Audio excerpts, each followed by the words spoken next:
એક નેતાનો ગુણ કેવો હોય તો પહેલું ગાંધીજીએ કહ્યું કે કોઈ પણ લડત માટે સૌથી અનિવાર્ય છે પહેલું તો નેતા પર ભરોસો હોય એવું નેતૃત્વ, બીજું સંગઠન અને સંગઠન માટે સમય.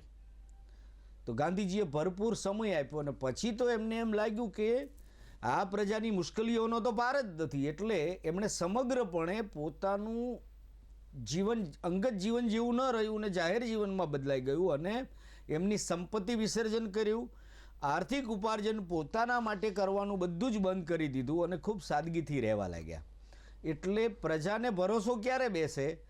સાદગીથી રહેતો નેતા, સાચું લો ત્યાગ, એમને કશું જ લેવાનું નથી એવી સમજ નેતામાં થાય અને એ નેતાનું મૂળ ધ્યેય માટેનું સંપૂર્ણ સમર્પણ.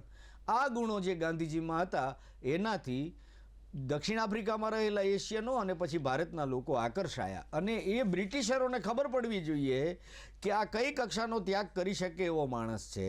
રેવરેન્ડ જોસેફ ડોક નામના પાદરી દક્ષિણ આફ્રિકામાં એમણે ગાંધીજીનું પહેલું ચરિત્ર લખ્યું અને એ એટલા માટે લખ્યું કે બ્રિટિશ સત્તાને ખ્યાલ આવે, બ્રિટિશ નેતાઓને, રાજાને, રાણીને કે આ માણસ સામે ભવિષ્યમાં લડવાનું છે જેને કંઈ જોતું નથી.